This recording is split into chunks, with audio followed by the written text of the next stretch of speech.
क्या पढ़ी लिखी बहू सच में घर के लिए खतरा होती है, या वही बहू एक दिन उसी घर की सबसे बड़ी ताकत बनती है? ये कहानी है राधा की, एक ऐसी बहू की जिसे समाज ने ज्यादा पढ़ी लिखी कहकर पहले ही कटघरे में खड़ा कर दिया था। लोग कहते थे बहू अच्छी है, बस ज्यादा पढ़ी लिखी है। बहू पढ़ी लिखी है ये सबने देखा, पर किसी ने ये नहीं पूछा कि जब सपनों को चूल्हे के धुएं में दबा दिया जाए तो उस पढ़ी लिखी बहू के दिल पर क्या गुजरती है।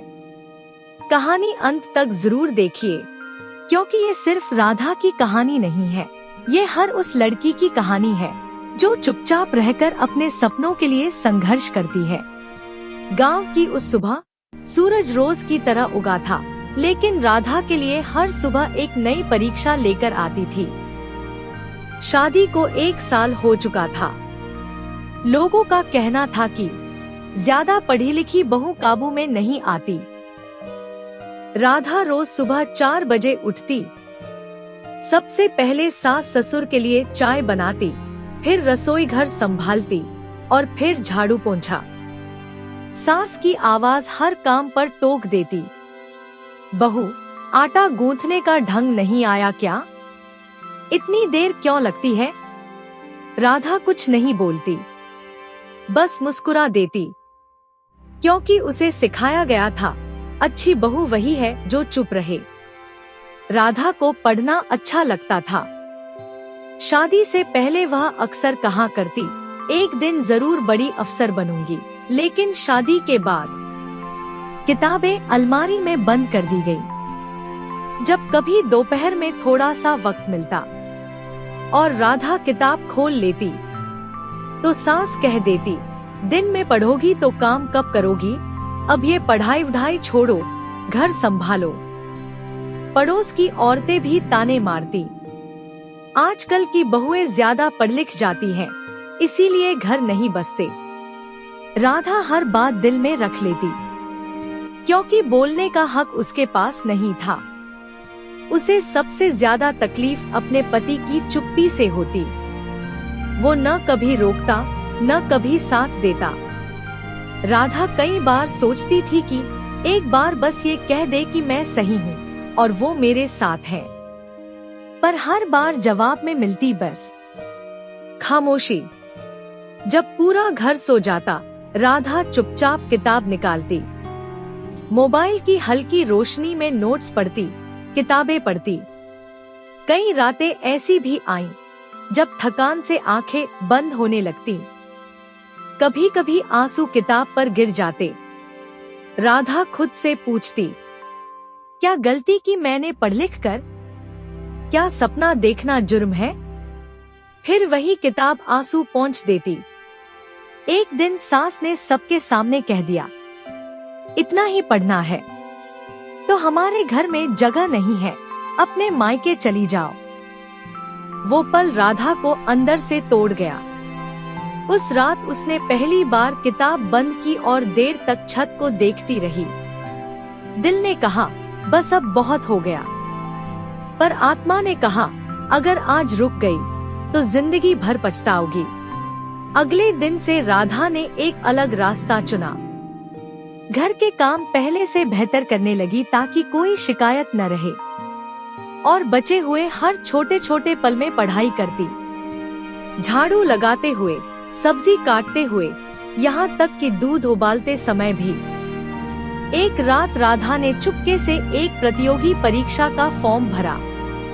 किसी को नहीं बताया, क्योंकि डर था अगर हार गई तो ताने और बढ़ जाएंगे। और जल्द ही परीक्षा का दिन आया। परीक्षा के दिन राधा का दिल जोर जोर से धड़क रहा था। घर से निकलते वक्त सास ने कहा, कहाँ जा रही हो? बहू ने कहा, विलासपुर। सास बोली, इतनी दूर क्यों जा रही हो? राधा ने बस इतना कहा, जरूरी काम है, जल्द ही आ जाऊंगी। राधा बड़ी मुश्किल से परीक्षा केंद्र पहुंची। परीक्षा दी। आंखों में डर था, पर दिल में उम्मीद। फिर शुरू हुआ सबसे मुश्किल वक्त, इंतजार। 1 महीने इंतजार के बाद एक शाम मोबाइल पर मैसेज आया। राधा के हाथ कांपने लगे। उसने मैसेज पढ़ा और आंखें बंद की। रिजल्ट आ गया था और राधा पास हो गई थी। उस पल वो जोर से रो पड़ी। वो आंसू कमजोरी के नहीं थे, वो जीत के आंसू थे। राधा की नौकरी लग गई और वो भी सरकारी। वो बहुत खुश थी, लेकिन साथ ही उसे डर था कि घर में कैसे बताएगी। उसने थोड़ी हिम्मत जुटाई और सास के पास गई। सास को बताया कि उसकी सरकारी नौकरी लग गई है। सास को यकीन नहीं हुआ कि घर के काम के साथ ये सरकारी नौकरी में पास कैसे हो सकती है। फिर राधा ने मैसेज दिखाया। राधा की सास ने साफ मना कर दिया कि कोई जरूरत नहीं है नौकरी करने की। क्या हमने तुम्हारे लिए कोई कमी की है जो अब तुम नौकरी करोगी? पूरे समाज में कितनी बदनामी होगी कि घर की बहू नौकरी करने जाती है। राधा को उम्मीद थी कि अब तो उसके पति उसका साथ देंगे, लेकिन हमेशा की तरह वो कुछ नहीं बोले। राधा अब पूरी तरह टूट चुकी थी। धीरे धीरे ये बात पूरे गांव में फैल गई कि राधा बहू की सरकारी नौकरी लग गई है, क्योंकि पूरे गांव में राधा ही एकलौती थी जिसकी सरकारी नौकरी लगी थी। सभी लोग बधाई देने आने लगे और कहने लगे कि अब तो तुम्हारी बहू अफसर बन गई है। वह नौकरी पर कब से जाएगी? लोगों की बातें सुनकर सास ने राधा को नौकरी पर जाने की अनुमति दे दी, लेकिन शर्त के साथ। शर्त ये थी कि राधा को घर का सारा काम निपटाकर ऑफिस जाना होगा। काम नहीं तो ऑफिस नहीं। राधा ने बिना सोचे हाँ कर दी। राधा सुबह जल्दी उठती और घर का सारा काम करती और फिर नौकरी पर जाती। शाम को थककर नौकरी से आती और आते ही घर के काम में जुट जाती। यही उसका रूटीन बन गया। और फिर 1 महीने बाद पहली सैलरी आई। राधा ने पैसे गिने नहीं, बस भगवान का शुक्रिया अदा किया और प्रसाद चढ़ाया।